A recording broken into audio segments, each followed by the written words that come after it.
Teman-teman sekalian, sejenak kita merenung ya, dan coba kita pikirkan kira-kira kenapa kita ada di muka bumi ini. Coba duduk antara diri Anda sendirian berpikir. Di saat ini pun di tempat ini, di majelis ini kita bisa merenung sama-sama. Kenapa saya ada di muka bumi ini? Apa tujuannya? Apa hikmahnya? Apa targetnya? Kenapa saya diberikan dua mata, dua kuping, dua bibir, satu lisan, sekian banyak gigi, lidah, tangan dengan jari-jarinya, kaki dengan jari-jarinya, kemaluan dengan segala macam rumitnya, urat-urat saraf yang ada dalam tubuh kita. Saya pernah melihat satu cuplikan ilmiah tentang anatomi manusia. Itu kalau digambarkan ibaratnya sebuah perusahaan atau pabrik. Tubuh manusia itu seperti pabrik yang sangat luas, besar, rumit, terdiri dari ratusan bahkan mungkin ribuan atau ratusan ribu lift dan segala macam petugas di situ. Ya, kalau kita mungkin staf-stafnya yang siap untuk menjaga stabilitas tubuh itu, yang siap untuk menerima makanan dan nutrisi yang merupakan nanti menjadi sumber energi, yang siap untuk menyortir mana yang tidak dibutuhkan sebagai nutrisi akan dibuang jadi kotoran, yang siap mengatur datangnya waktu istirahat dengan mengantuk, juga hilangnya perasaan ingin tidur lagi kalau sudah cukup, yang mengatur sinyal lapar pada saat tubuh kita butuh nutrisi, yang mengatur sinyal kenyang pada saat kita sudah kenyang sehingga kita tidak butuh makan lagi, dan semuanya. Begitu rumitnya luar biasa sistem yang ada di anatomi manusia. Teman-teman sekalian, yang menciptakan kita ini semua adalah Allah Subhanahu wa taala. Dan Allah memang memerintahkan dan menciptakan kita ini dengan semua fasilitas ini dengan satu tujuan. Tidak ada tujuan lain. Kekal dalam surah Az-Zariyat surah nomor 51 ayat 56. Allah Subhanahu wa taala berfirman, "Wa ma khalaqtul jinna wal insa illa liya'budun." Aku enggak ciptakan, kata Allah, dalam makna lain tidak ada tujuan lain aku menciptakan semua jin dan semua manusia. Dari turunan manapun mereka, dari suku manapun, dari negeri manapun, bagaimanapun warna kulit mereka, paras wajah mereka, postur tubuh mereka, kecuali hanya untuk beribadah kepadaku. Ini jadikan teman-teman sebagai pondasi dalam kehidupan kita dan bagaimana kita melalui waktu kita di dunia yang sangat terbatas sampai ajal datang nanti. Pastikan tujuan kita ada di sini untuk ibadah. Apa itu ibadah? Mengabdi kepada Allah. Apa yang Allah perintahkan kita kerjakan, apa yang dilarang kita jauhi. Gak ada tujuan lain. Jadi kalau ada yang tanya misalnya, Ustaz, apakah memang saya diciptakan untuk sholat? Iya. Berarti kalau bertemu antara sholat dengan urusan dunia yang merupakan bukan tujuan utama kita, maka kita tinggalkan tujuan, tinggalkan yang bukan tujuan dan kita pergi kepada tujuan kita. Makan, minum, bekerja, ngobrol sama teman-teman, tamasya, itu pernak-pernik. Bukan itu tujuan utama. Jadi jangan karena meeting tertunda sholatnya. Jangan karena misalnya ngobrol sama teman tertunda sholatnya. Jangan hanya karena makan tertunda sholatnya. Misal pernak-perniknya didahulukan daripada tujuan utama, itu keliru. Itu keliru. Ya. Makanya pada saat saya disampaikan judul yang diminta adalah rahasia dan hikmah daripada ibadah kita dalam keseharian sebenarnya apa? Nah ini pondasinya.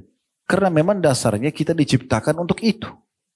Memang kita untuk sholat, untuk puasa, untuk zakat, untuk haji dan umrah, untuk jihad, untuk bakti sama orang tua, jenguk orang sakit, majelis ilmu, mencari nafkah halal, begitu, menikah, itu semua tujuannya. Jadi jangan keluar dari tujuan. Kita satukan persepsi itu di awal bahasan kita. Karena yang sedang kita bahas adalah rahasia dan hikmah dari ibadah kita keseharian. Kenapa Anda harus sholat, kenapa harus berzikir, kenapa harus baca Quran, kenapa harus cari pendapatan halal, kenapa harus menikah, kenapa harus berzikir, kenapa harus baca Quran, kenapa jenguk orang sakit, kenapa ziarah kubur, itu semua. Karena memang ini tujuan kita. Jadi kalau kita paham ini teman-teman sekalian, maka kita akan ada satu judul jelas di depan mata kita, bahwasanya ini adalah tujuan saya hidup. Dan orang yang tahu tujuan dia mengerjakan satu perbuatan, itu akan jelas sekali hasil daripada pekerjaannya. Tujuan saya kerja di kantor ini adalah untuk ini misalnya. maka tujuannya jelas, pasti akan bagus maksimal hasilnya. Oh, saya mau cari pendapatan buat keluarga saya. Dia akan dapatkan. Dan dia akan berusaha menjaga kualitas kerjanya karena ada tujuannya membiayai keluarganya. Artinya kalau lepas dari pekerjaan, keluarganya terbengkalai, kan gitu. Tujuan itu akan mengarahkan kita kepada hasil yang maksimal. Nah, seperti itu. Tujuan kita ada di sini memang untuk ibadah, bukan yang lainnya. Oleh karena itu dari judul ini teman-teman sekalian, kita bisa melihat bagaimana Nabi SAW menyampaikan kepada para sahabatnya, yang berarti juga sebenarnya sedang disampaikan kepada kita. Ya. Bagaimana Nabi SAW melatih mereka dan membiasakan mereka agar mereka sibuk dengan ibadah keseharian mereka. Bahkan selain yang wajib, kita tidak bahas lagi yang wajib karena itu bukan pilihan, itu kewajiban kayak sholat 5 waktu, zakat, puasa Ramadan itu bukan pilihan. Ibadah-ibadah sunnah saja yang masih pilihan. Karena sunnah kayak sholat qobliyah, sholat ba'diyah, sholat duha, sholat malam, zikir pagi petang, baca Quran, jenguk orang sakit, bersedekah. Ini semua adalah opsi kan, dia sunnah. Dikerjakan dapat pahala, ditinggalkan tidak berdosa. Itu saja tetap mereka jadikan sebagai target ibadah mereka. Karena yang membedakan nanti derajat kita di surga adalah banyaknya secara selain kualitas, kuantitas ibadah itu. Akan beda derajatnya orang yang biasa puasa Senin Kamis dengan orang yang tidak puasa Senin Kamis. Mungkin sama-sama sholat 5 waktu. Akan beda derajatnya nanti di surga antara orang yang sholat wajib saja sama sholat sunnah, qobliyah dan ba'diyah. Akan beda pahalanya dan derajatnya di surga nanti orang yang sholat sunnah rawatib yang melekat dengan sholat wajib, qobliyah, ba'diyah. Dengan ada misalnya si A sholat begitu tapi dia tidak sholat duha, tidak sholat tahajud. Yang si B sholat semuanya. Akan beda derajatnya. Mungkin si A tidak zikir pagi petang, tapi si B zikir pagi petang. Mungkin si A tidak puasa Senin Kamis, si B puasa Senin Kamis. Mungkin si A silaturahim keluarga, sempat bakti sama orang tuanya dalam keseharian. Si B mungkin tidak sempat, maka ini sudah cukup untuk membedakan derajat di surga nanti. Kan gitu. Tetapi amalan-amalan sunnah tetap saja harus kita kerjakan, karena memang itu juga salah satu tujuan kita diciptakan. Dan orang yang sibukkan dirinya dengan amal sunnah, dipastikan amal wajibnya akan terjaga.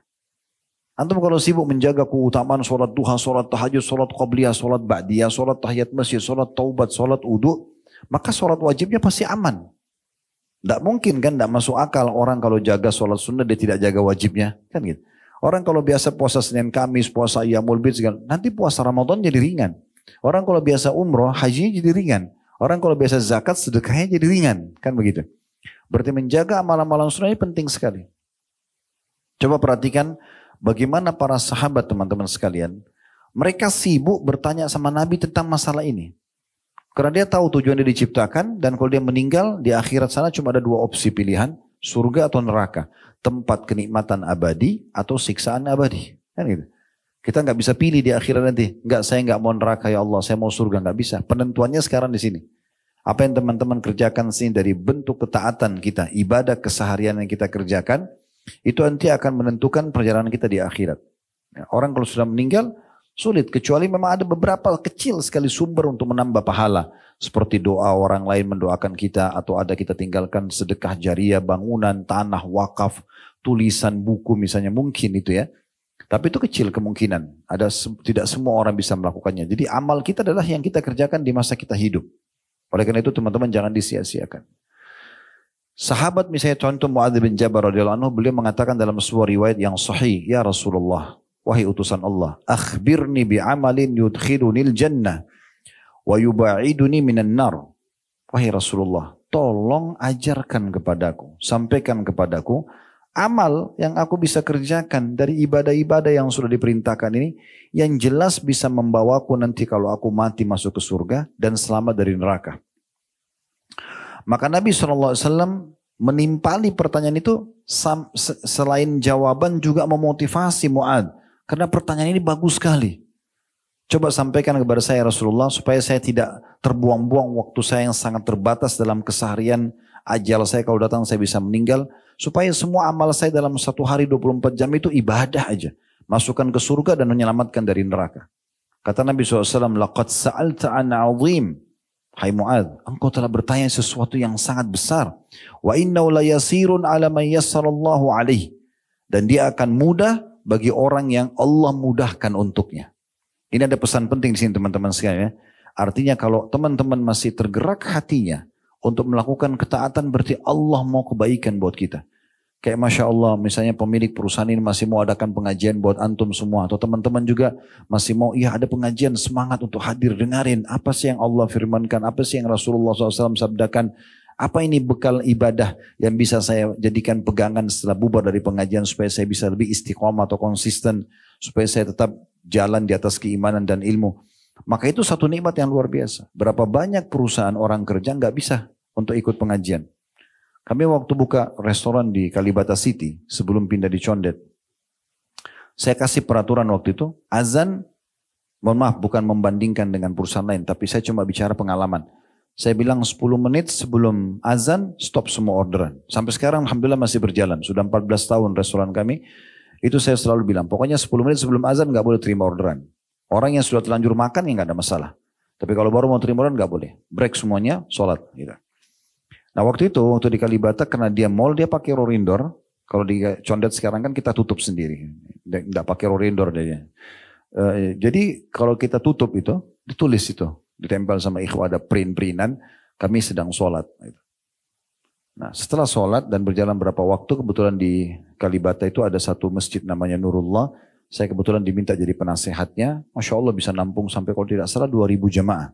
Sebagai fasumnya 14.000 unit apartemen di situ. Habis sholat di situ berjamaah biasanya saya baca kitab Al-Kabair.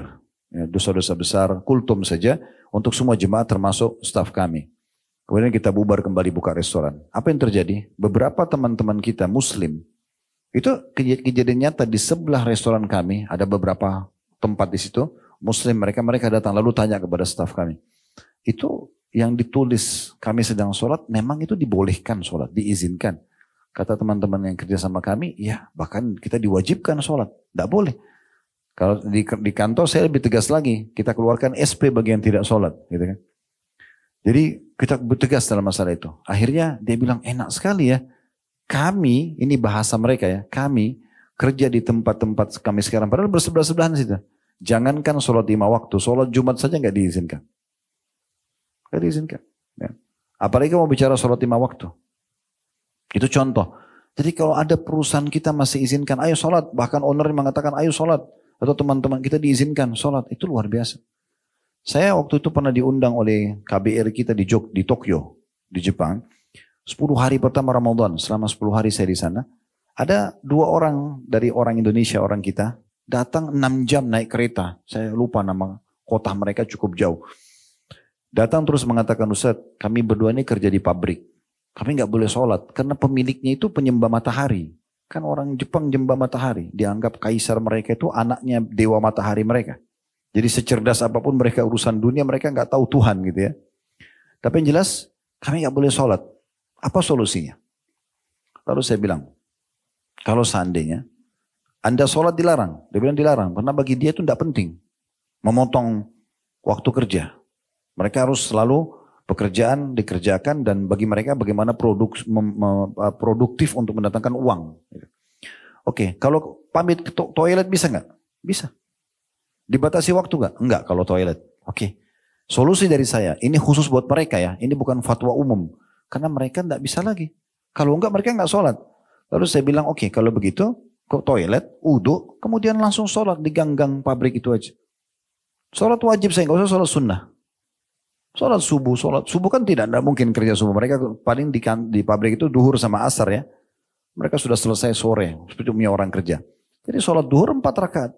Maksimal 5 menit, 7 menit selesai. Kalau sholat habis itu kembali kerja. Oh, dia bilang kalau itu solusinya bisa Ustaz. Oke bisa.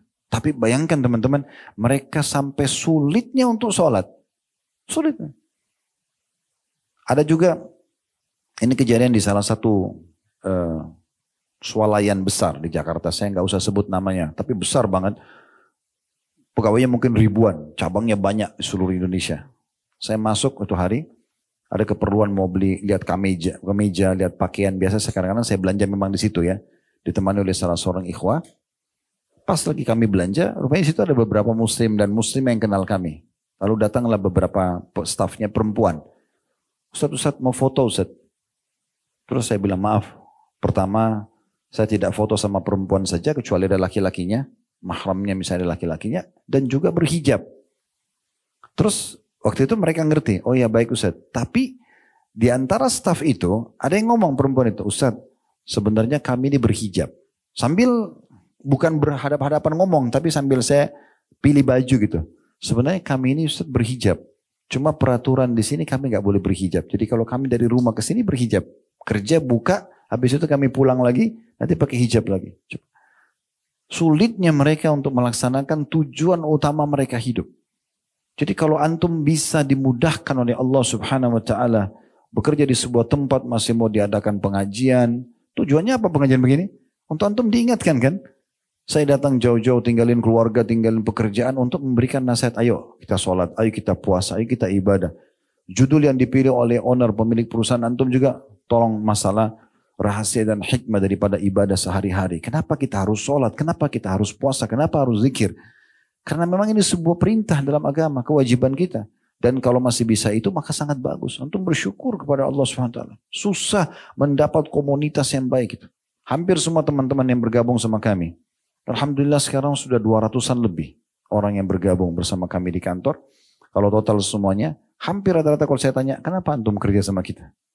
Ada yang dari perusahaan-perusahaan besar, gajinya sudah sangat tinggi. Mereka hanya mau mencari komunitas. Masakan sama saya sendiri Ustaz. Di tempat dulu walaupun misalnya ada payroll lebih mahal, tapi susah sholatnya. Kita haus dengan ilmu, nggak ada pengajian. Yang ada cuma kejar target kerja, nggak ada. Kita nggak pernah tahu mana halal, mana haram. Belum lagi teman-teman di sebelah kita yang masih awam. Pulang dari kantor janjiannya pergi ke maksiat semuanya. Jadi susah. Kita jadi terpengaruh juga gitu. Maka kalau masih ada seperti ini luar biasa. Ini akan sangat memberikan dukungan dan keselamatan. Dunia antum bisa mendapatkan income untuk memenuhi kebutuhan kita dan keluarga. Dan ini insya Allah mudah-mudahan halal dan juga di akhirat kita bisa selamat. Kan gitu. Itu poin penting. Kita kembali kepada hadis Mu'adz bin Jabal. Dia mengatakan, ya Rasulullah tolong sampaikan kepada saya amal ibadah yang memang Allah perintahkan wajib atau sunnah yang bisa ya, memasukkan saya ke dalam surga, menyelamatkan saya dari api neraka. Kata Nabi SAW, hai Mu'adz, engkau bertanya sesuatu yang sangat besar. Tapi dia akan mudah bagi orang yang Allah mudahkan. Ya, maksudnya dimudahkan dari antum bisa dapat pekerjaan yang bagus, bisa ibadah, bisa segala macam. Itu sangat luar biasa. Lalu Nabi SAW bilang begini, ta'budullaha la tusyriku bihi syai'a. Yang paling pertama, hai Mu'adz, saya pesankan agar engkau masuk surga selamat dari neraka, sembahlah Allah dan jangan sekutukan dia dengan sesuatu apapun. Jangan partnerkan Allah dengan makhluk. Begini rinciannya. Yang paling berat syirik besar. Minta-minta sama benda mati. Ya, Abu Jahal, Abu Lahab, Umayyah bin Khalaf, Syaibah, Walid. Ya, semua tokoh-tokoh Mekah yang terkenal tapi meninggal dalam keadaan kafir disilakan dengan musyrik. Mereka sangat yakin yang ciptakan alam semesta ini Allah. Allah berkata dalam Al-Quran, diperintahkan Nabi Muhammad SAW tanya mereka, wa idza sa'altum man khalaqas samawati wal arda la yaquluna Allah. Hai Muhammad, kalau engkau tanya kepada mereka, Abu Jahal, Abu Lahab, dan tokoh-tokoh Quraisy, siapa yang menciptakan langit dan bumi? Mereka bilang Allah. Gitu.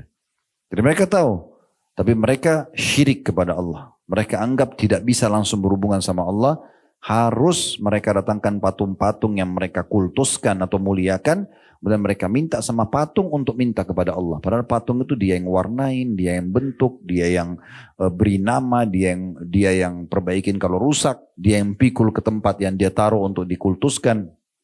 Jadi dikenal dengan masa jahiliyah, kan gitu. Nah di masa kita sekarang masih ada orang begitu. Dalam sholat dia bilang iyyaka na'budu wa iyyaka nasta'in.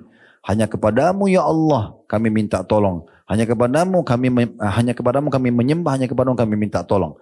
Tapi habis salam minta-minta di kuburan sebelah masjidnya. Anggap itu kuburan keramat, kuburan wali, bisa minta-minta di situ. Subhanallah, kata Imam Nawawi rahimahullah perkataan yang mulia. Saya heran melihat orang-orang yang masih minta di kuburan-kuburan tersebut, padahal walaupun itu kuburan orang saleh. Padahal ini dalam kuburan itu adalah manusia seperti dia yang sudah jadi tulang belulang. Kenapa teman-teman masih baca salawat untuk Nabi Muhammad SAW? Apa itu salawat? Permohonan agar ditambahkan rahmat.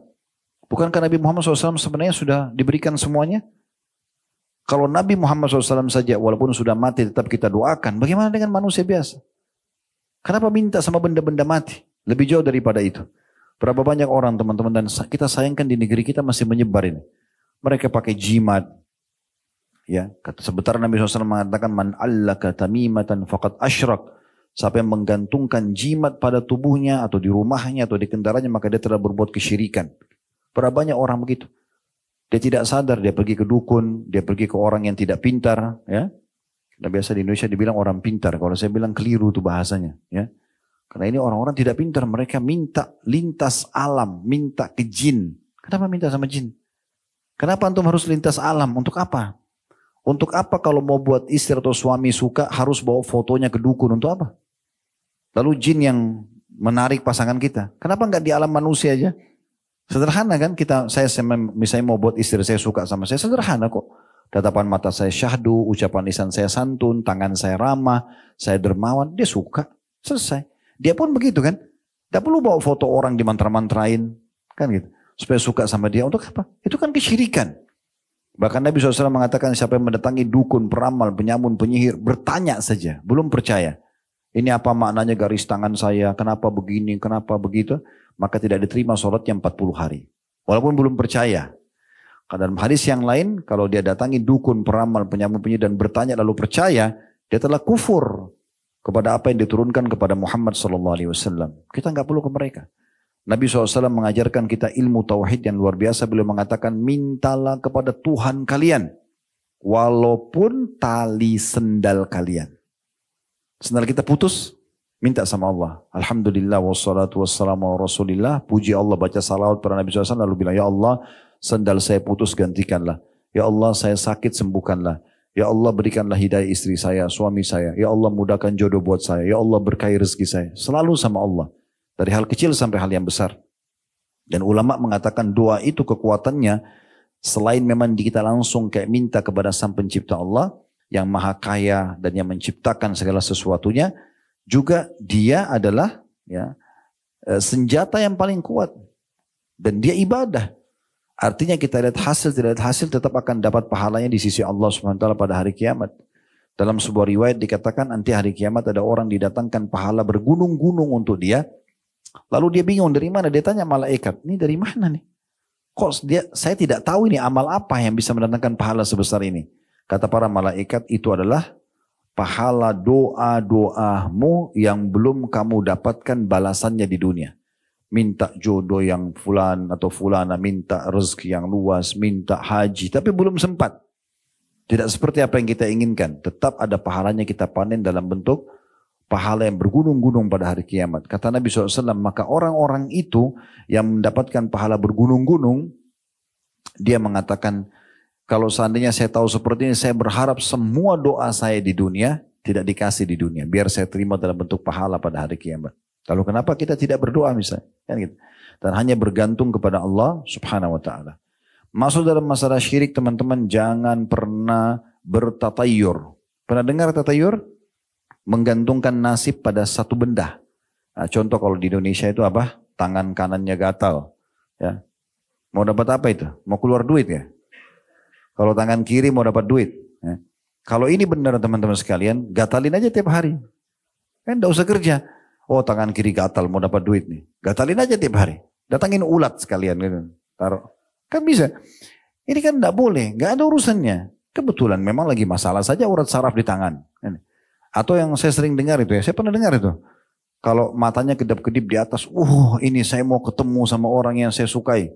Kalau matanya, kelopak mata kedap-kedip di bawah saya mau sedih. Subhanallah. Apa hubungannya? Ini kurang tidur. Iya. Apa hubungannya? Sampai ada orang pernah gitu di depan mata saya dia bilang, aduh nih saya mau nangis apa lagi nih. Ngomong gitu. Ya, saya mau nangis apa lagi nih karena kelopak mata. Kenapa? Saya bilang, kenapa ngomong gitu? Iya karena kelopak mata saya dibawa kedap-kedip. Ini tidak boleh, tatayur. Menggantungkan nasib pada seperti ini tidak boleh teman-teman sekalian. Atau menganggap hari Selasa sial. Ya. Atau ini dan itu dan segala macam lah. Ya.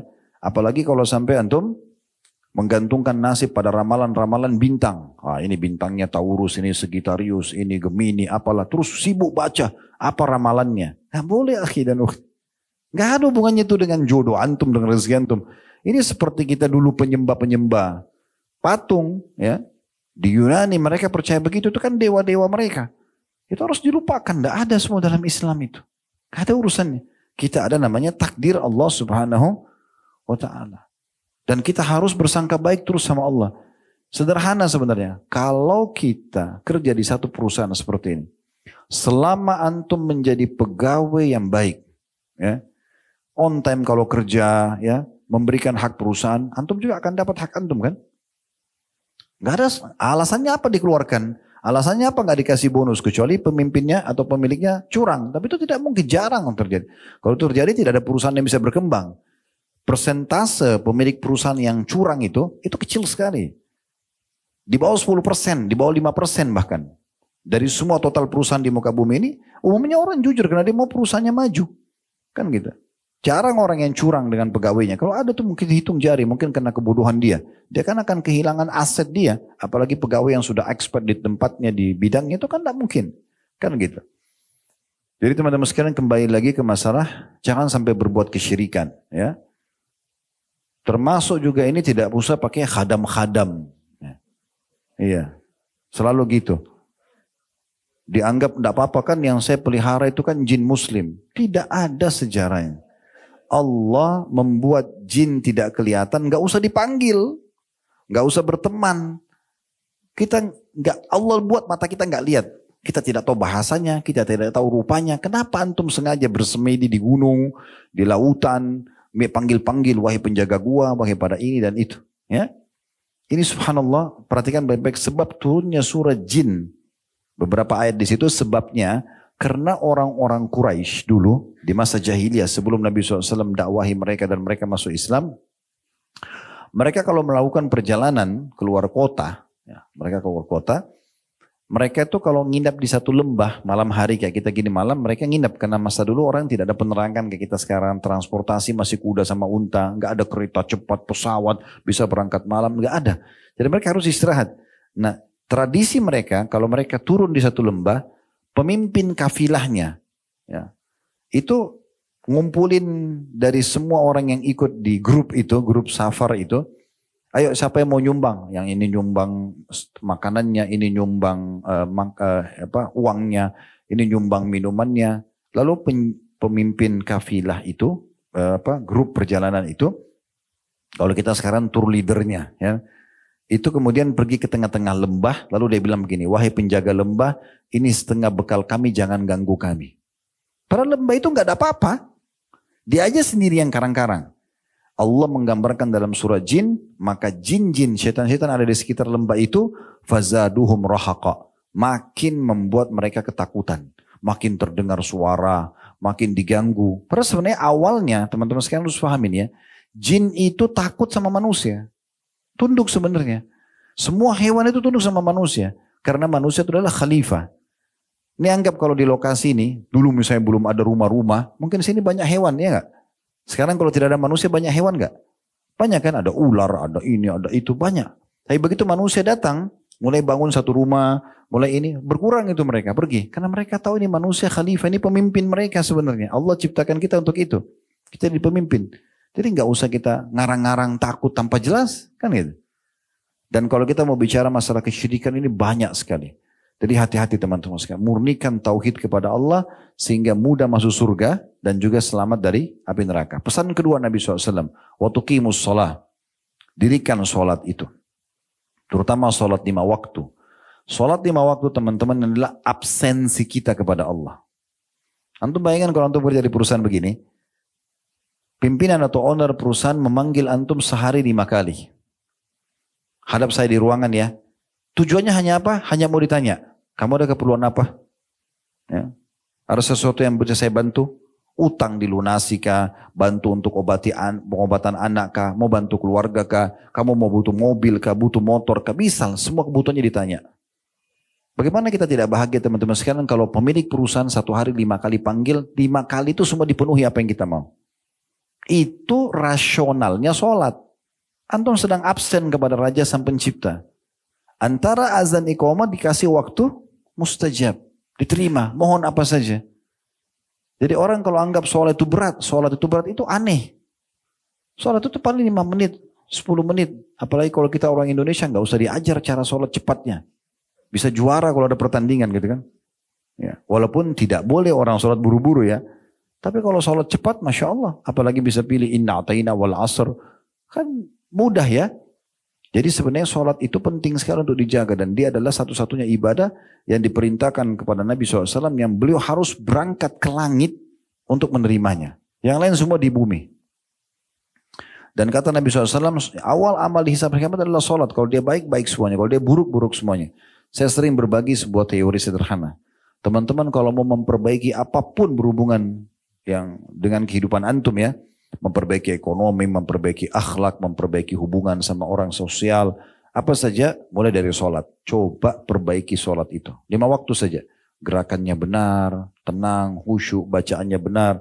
Perbaiki itu, yang lain semua jadi bagus tuh. Yang lain semua jadi bagus. Pesan yang ketiga, waktu tiaz zakah, engkau mengeluarkan zakat, walaupun zakat bagi orang yang mampu, tapi teman-teman sekalian ada 2 rukun Islam. Di sini disebutkan 5 rukun Islam memangnya. Engkau keluarkan zakat, yang setelahnya engkau puasa Ramadan, yang setelahnya engkau haji ke rumah Allah. Ini yang beliau sampaikan kepada Muadz bin Jabal agar bisa masuk surga selamat dari neraka. Jangan buat syirik, jaga sholat, keluarkan zakat, puasa Ramadan dan haji. Nah khusus zakat dan haji ini dalam definisi dalam syaratnya adalah bagi yang mampu. Pertanyaan sederhana teman-teman sekalian, apakah bagi yang mampu ini kita tunggangi secara negatif atau positif? Begini maksudnya. Kalau negatif itu misalnya antum bilang, kan Allah bilang bagi yang mampu. Ya udah saya sampai sekarang nggak mampu zakat, saya juga nggak mampu haji. Kalau itu antum sedang menunggangi dengan persepsi negatif. Padahal sebenarnya bagi yang mampu di sini, kalau kita mau tunggangi dengan persepsi positif, ya, kita anggap ini sebuah tantangan dari Allah. Allah seakan-akan ingin menguji hambanya. Bukankah kita sama waktunya 24 jam? Bukankah kita sama fasilitas, punya 2 mata, punya 2 kuping, punya 2 tangan, 2 kaki, sama semua? Kenapa orang-orang kaya bisa keluarin zakat, kenapa kita tidak? Kan gitu. Jadi harusnya kita jadikannya sebagai tanda kutip sebuah tantangan. Saya minta berdoa sama Allah, minta ya Allah, kalau sekarang saya mustahik penerima zakat, mudahkan saya satu waktu menjadi muzakki, orang yang keluarkan zakat. Diniatkan itu, supaya satu waktu sebelum kita meninggal, kita menjadi orang yang mengeluarkan zakat. Supaya kita juga bisa menyempurnakan rukun Islam dengan haji. Jadi tunggangi dengan positif, persepsi positif. Bagaimana kita bisa melaksanakannya walaupun cuma sekali seumur hidup misalnya. Apalagi kalau Allah mudahkan setiap saat. Begitu juga dengan puasa Ramadan, ini sebenarnya bukan sebuah siksaan. Nah, ini pernah kita jelaskan waktu taklim kita yang dulu ya. Pernah kita jelaskan maksudnya, tapi saya ingatkan kembali bahwasanya puasa Ramadan adalah terapi kesehatan. Ya, setelah dalam 12 bulan, 11 bulan kita makan, minum, pedas, asam, manis, panas, dingin. Maka tubuh kita ini kalau robot rusak. Butuh servis. Ya, itu maintenance-nya. 1 bulan diservis dulu. Dikontrol. Makanannya di waktu tertentu supaya kita jadi lebih sehat. Semua orang tahu kalau Ramadan itu adalah hari kesehatan bagi dia.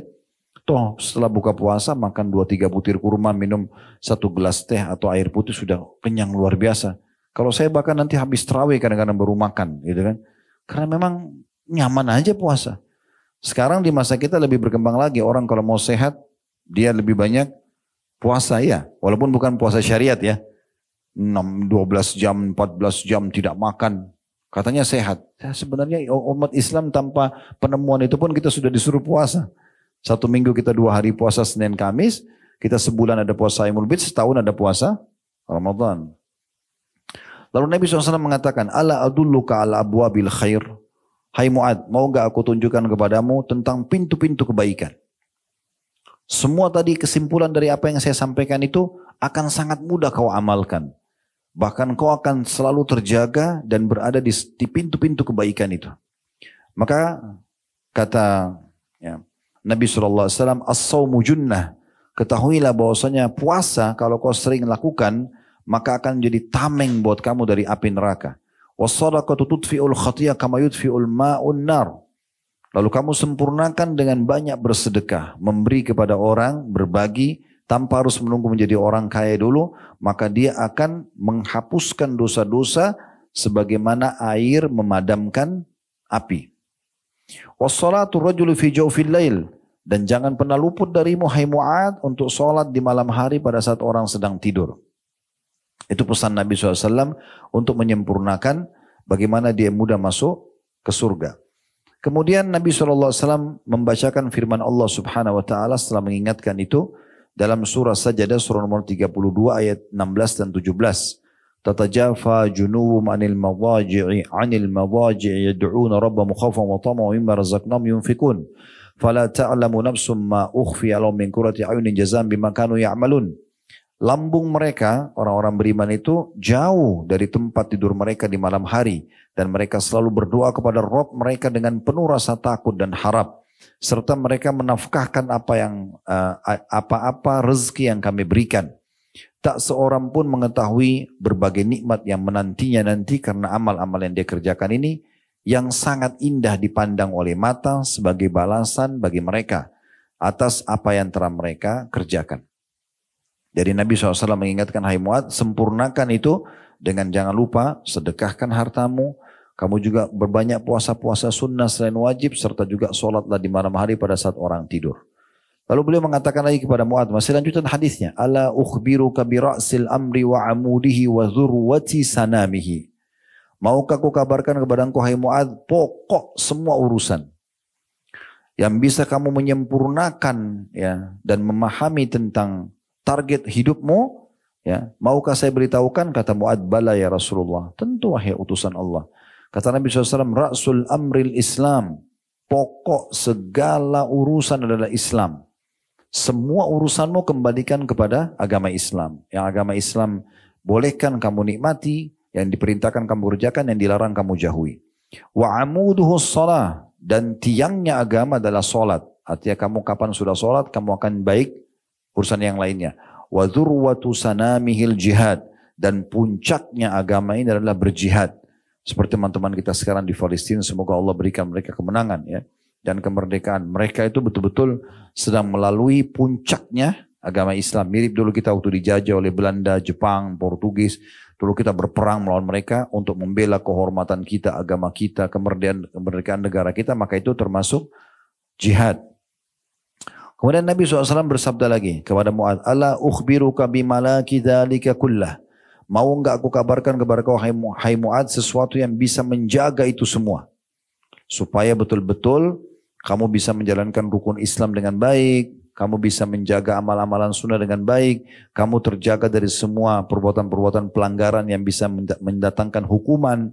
Mau enggak saya sampaikan pokoknya, ya, kata kuncinya, kendaraan terbaiknya untuk itu semua. Kata Mu'ad, bala ya Rasulullah. Kata Mu'ad, tentu ya Rasulullah. Kata Nabi SAW, kuffu alaika hadha. Jagalah ini darimu. Lalu Nabi SAW pegang lidah beliau sambil menariknya dan mengatakan, jaga ini.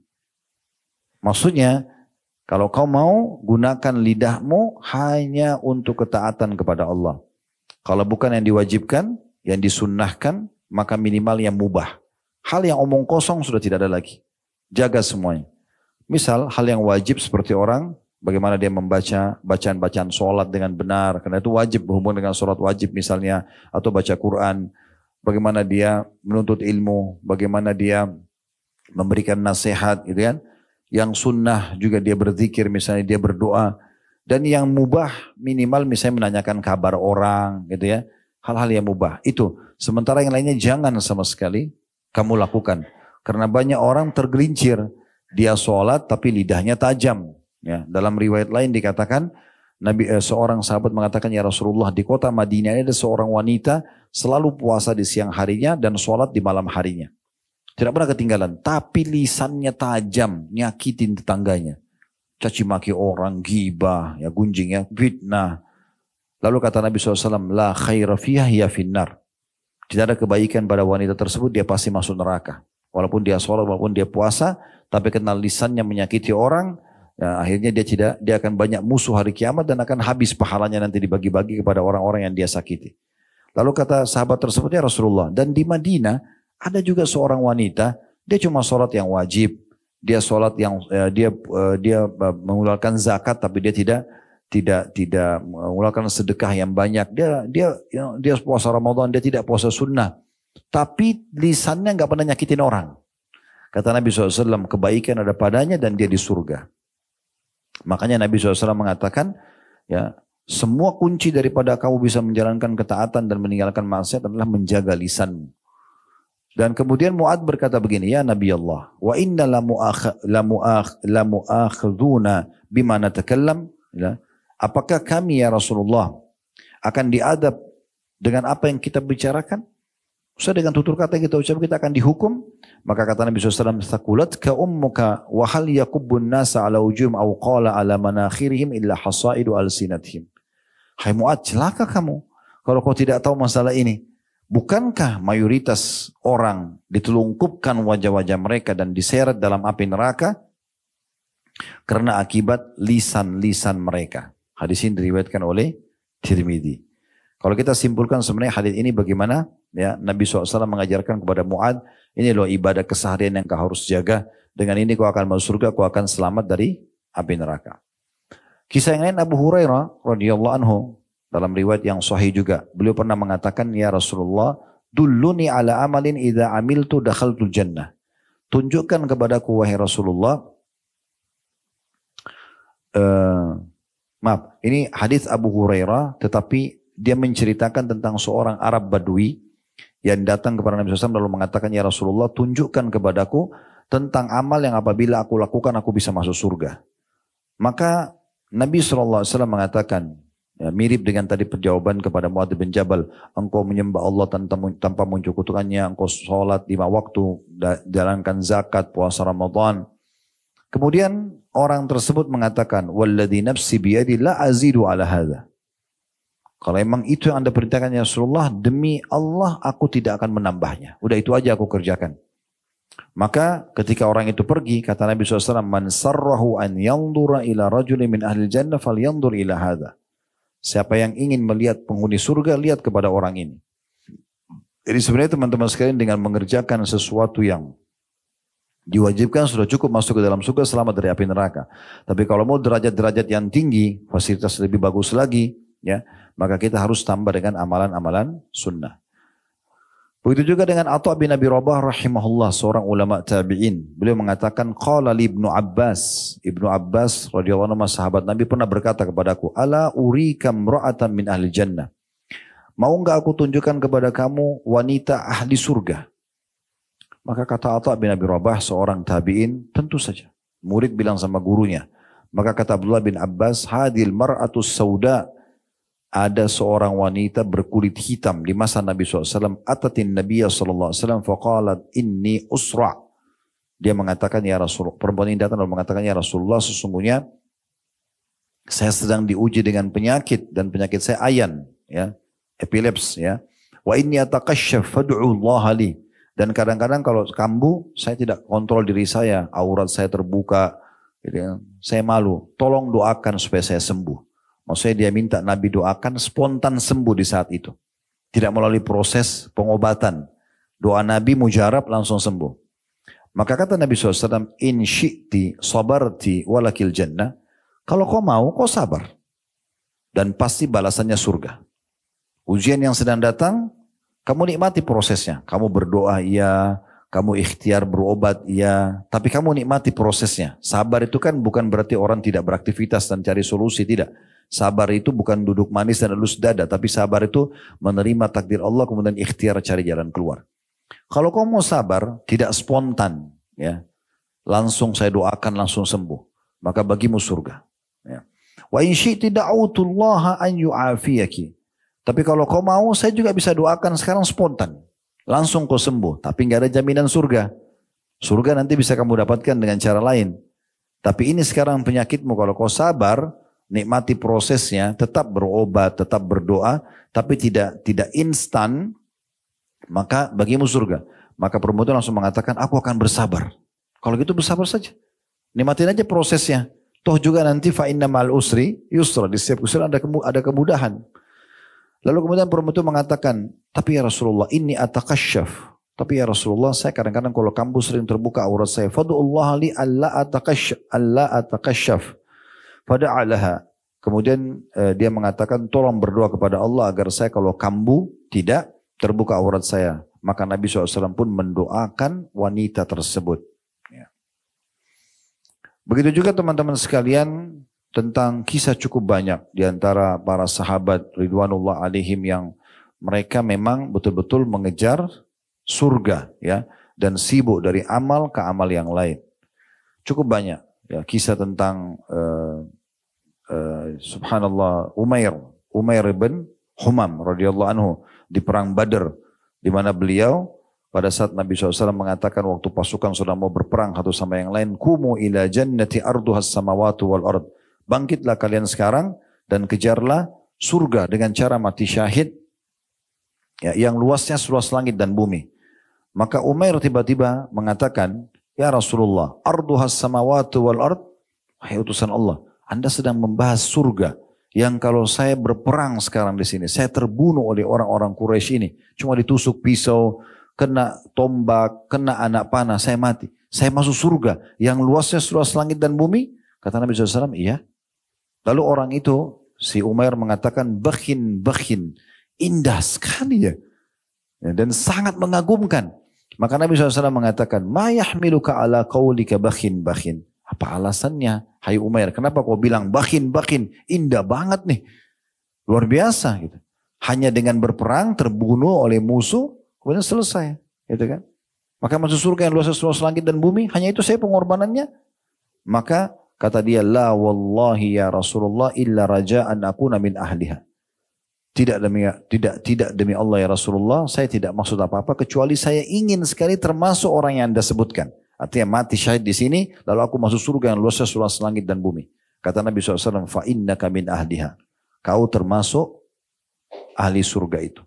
Lalu kata dalam riwayat ini dikatakan pada saat itu Umair ini lagi pegang beberapa butir kurma dan dia sempat mau makan dulu, niatnya makan baru dia berperang, mati syahid. Tapi subhanallah waktu dia makan satu, dia lagi berpikir, tiba-tiba Allah ilhamkan dalam hati, lalu dia berpikir, kalau saya harus habiskan kurma ini lalu saya tunggu saya mati, lama banget ya. Dia buang, kemudian dia berperang sampai dia mati syahid. Ya. Jadi mereka memang sangat mencintai ibadah-ibadah yang diperintahkan karena mereka tahu itu adalah tujuan mereka hidup. Mungkin sebagian orang teman-teman sekalian, ini mungkin sebagai penutup, kalau ada yang mau bertanya setelah ini silahkan. Jadi mungkin ada sebagian orang masih berpikir tentang masalah mati. Ya. Jadi teman-teman kita di Palestina, biasanya kan kita cuma lihat secara kasat mata ya. Kepalanya hancur, kena rudal, rumahnya hancur, kena puing. Kita kadang-kadang cuma lihat dengan kasat mata. Teman-teman harus paham ya. Kenapa umat Islam dari masa Nabi sampai hari kiamat nanti kalau disuruh perang, kalau yang paham teorinya pasti mereka mau. Dan pasti mereka kejar matinya. Orang-orang yang masuk medan perang itu kejar mati. Karena mereka tahu kejar mati syahid. Menang itu nomor 2. Target utamanya bagaimana mati syahid. Jadi itu perbedaan dasar antara pasukan Islam sama pasukan non-Muslim. Karena pasukan Islam targetnya masuk mati. Umat Islam tidak kenal namanya kalah. Mereka menang mereka mati syahid, terbunuh semua pun. Misalnya kita 10 ribu orang pergi perang, semua mati terbunuh. Itu bukan kekalahan, itu kemenangan. Target utama kita mati syahid. Supaya masuk surga.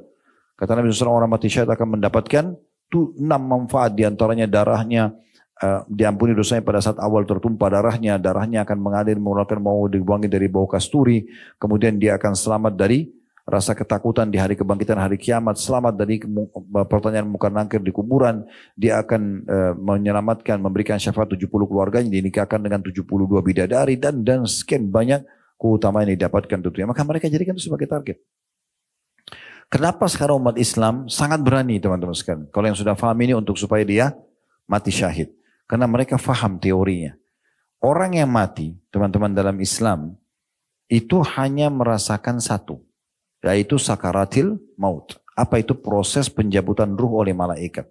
Kalau dia orang beriman, akan mudah keluar seperti air keluar dari mulut kendi. Kalau dia orang kafir akan sulit. Seperti bulu domba yang dibasahkan, dililitkan di pohon berduri, kemudian ditarik dengan keras sehingga berantakan bulu domba itu. Cuma itu keadaannya. Tidak ada keadaan yang lain. Dan orang, kata Nabi SAW, yang mati syahid, tidak akan pernah merasakan sakitnya, baik itu cuma ditusuk sedikit, ya, atau ditebas lehernya, atau kena rudal hancur, atau kena bangunan rubuh misalnya, atau mungkin dilidas oleh mobil tank, mereka tidak akan merasakan sakit kecuali seperti cubitan saja. Tidak ada rasa yang lain. Jadi jangan antum terpengaruh dengan fisik mereka yang kepalanya hancur, rumahnya hancur, kena puing. Itu nggak ada masalah buat mereka. Hamzah itu radhiyallahu pada saat ditemukan jenazahnya di perang Uhud, hidungnya dipotong, dadanya dibelah, darah semuanya. Itu Nabi lihat, Nabi sempat sedih, gitu kan. Tetapi Allah menghibur Nabinya Muhammad SAW sambil menyampaikan, Hamzah adalah pemimpin para syuhada dan dia akan bertelekan di sipan-dipannya di surga. Dia akan masuk surga. Jadi fisik tidak ada pengaruhnya. Oleh karena itu orang kalau lagi dipanggil untuk jihad bagi orang muslim yang paham, dia tidak akan takut. Karena bagi dia tidak akan rasakan lagi peluru yang kena tubuhnya, pedang yang menebas, dia tidak dirasa lagi. Dia cuma lihat malaikat cabut ruhnya, selesai. Ya, dan bisa saja, bukan bisa, memang begitu orang-orang beriman akan merasakan mudah. Dan dalam hadis kata Nabi SAW, demi zat yang jiwaku dalam genggaman Allah, maksudnya demi Allah, aku berharap aku terbunuh di medan perang, dihidupkan lagi. Terbunuh lagi, dihidupkan lagi, sampai 10 kali. Karena besarnya pahala yang akan didapatkan dengan orang yang mati syahid. Dan dalam hadis-hadis yang sahih disebutkan, tidak ada orang yang mati, tidak ada orang muslim yang masuk surga, berharap kembali lagi ke dunia kecuali orang yang mati syahid. Tujuannya bukan untuk makan makanan enak, kumpul sama istri atau keluarga, bukan. Supaya dia mendapatkan proses terbunuh lagi, lalu dia dapat balasannya seperti yang dia dapatkan. Jadi yang dirindukan orang mati syahid itu justru tusukan musuhnya, tebasan pedangnya, kena peluru, itu yang dirindukan. Karena hitungan detik, lalu dia dapat semua ini. Surga yang luasnya seluas langit dan bumi. Kan gitu. Jadi mereka berharap kembali ke dunia untuk merasakan lagi proses itu. Maka teman-teman sekalian, semua perintah agama punya hikmah-hikmah yang sangat besar. Dalami lebih dalam supaya kita fahami. Sehingga tidak ada perintah-perintah ibadah ini yang jadi beban buat kita. Apapun yang jadi beban dalam keseharian kita, kalau dalam ibadah apa saja, misalnya teman-teman coba muhasabah, introspeksi diri sendiri. Apa di antara ibadah yang kita masih malas lakukan? Nah nanti kita bisa perbaikin dari ibadah itu. Misalnya antum sudah jaga sholat 5 waktu tapi masih malas sholat sunnah. Nah sekarang tinggal kita perbaikin bagaimana sholat sunnah ditingkatkan. Caranya sederhana. Dengan membaca keutamaan sholat sunnah. Cari tahu 5-10 hadis tentang keutamaan sholat qobliyah, sholat ba'diyah, sholat duha, sholat malam, sholat Antum baca 2-3 hadis. Mungkin ada perkataan sahabat tentang makna hadis itu misalnya. Kita akan termotivasi untuk mengerjakan. Apa saja ibadah yang kita masih malas, segera perbaiki dan benahi. Karena nanti kalau kita meninggal kita nggak bisa lagi beramal itu. Ya, dan ada jenis ibadah yang tidak bisa sampai kepada kita walaupun ahli waris kita lakukan. Kayak sholat, tidak bisa kita setelah sholat lalu kita wasiatkan anak-anak kita tetap kamu sholat wajib 5 waktu kirimkan buat saya, nggak bisa. Nggak bisa juga misalnya dia bersedekah, ya, maaf, dia misalnya baca Quran atau dia berzikir lalu dia bilang ini buat orang tua saya. Pendapat ulama ada yang mengatakan tidak sampai. Kan gitu. Tapi ada juga ibadah yang sampai seperti haji, umroh, sedekah tapi terbatas. Oleh karena itu mumpung kita masih hidup, kita maksimalkan ibadah kepada Allah Subhanahu wa taala. Jadi tidak usah malas-malasan teman-teman sekalian, batas waktu kita sedikit. Ya, jangan pernah menghayal, kebanyakan kita ini tertipu dengan menganggap oh umur saya kan baru 25. Yang dia lihat oh ada orang lebih tua 30 tahun. Kemudian setelah itu 30 tahun ada orang yang 35. Sampai nanti 60 tahun, oh masih ada orang 65 tahun. Jadi dia selalu merasa dirinya masih gampang untuk melalaikan kewajiban. Ini salah. Bisa saja kita meninggal lebih dulu daripada orang-orang itu. Kan gitu, belum tentu umur kita sama. Maka jangan sia-siakan teman-teman karena penyesalan selalu ada di akhir nanti. Ya. Sebagai penutup juga, saya perlu sampaikan orang di hari kiamat ada 3 orang yang menyesal nanti. Yang pertama penyesalan abadi. Itu adalah orang yang meninggal dalam keadaan kafir, musyrik ataupun munafik. Naudzubillah. Ini mereka menyesal karena mereka tidak bisa lagi perbaiki selamanya. Mereka masuk neraka khalidina fiha, kekal di dalamnya. Yang kedua, penyesalan orang-orang muslim dikenal dengan istilah usatul mukminin. Orang muslim atau orang mukmin tapi masih banyak dosanya. Waktu ditimbang amalnya hari kiamat, dosanya lebih berat daripada amal solehnya sehingga dia harus masuk neraka dulu. Ini juga dia menyesal. Karena 1 hari saja disiksa itu berat sekali. 24 jam non-stop malaikat tidak ada istilah istirahat atau ngantuk, dipukul, disiksa terus. Apalagi kalau 1 hari waktu akhirat sama dengan 1000 tahun waktu kita di dunia. Golongan ketiga, yang ini kalau golongan 1 sama 2 kita berharap insya Allah kita tidak ada. Tapi golongan ketiga ini mungkin masih banyak orang yang bisa masuk di situ. Yaitu penyesalan sebagian ahli surga yang sudah masuk surga, ya, karena mereka biasa melalaikan ibadah-ibadah yang sebenarnya kalau dia kerjakan selama di dunia, kayak baca Quran, kayak zikir, kayak sedekah, kayak majelis ilmu, jenguk orang sakit misalnya atau bantu orang, itu bisa membawa dia ke derajat di sana. Tapi dia nggak sampai di sana karena dia malas. Dia nggak mau sholat malam, dia nggak mau sholat duha, dia nggak mau sedekah, nantilah gampang lah segala macam. Padahal ini sebenarnya bisa mengangkat derajat dia. Tapi karena dia tidak kerjakan dia nyesal. Oh coba dulu saya kerjakan, saya akan sampai di sana ya. Karena nanti di akhirat teman-teman di surga kita bisa saling mengunjungi satu sama yang lain. Kita bisa saling mengunjungi dan kita bisa lihat fasilitas orang lain gitu kan. Walaupun hati kita sudah tidak hasad lagi. Kita nggak merasa iri karena hati sudah dibersihkan. Tetapi perasaan muncul kita mengatakan kalau seandainya dulu saya berbuat lebih banyak saya akan sampai di derajat itu. Maka itu ada saja bisa muncul.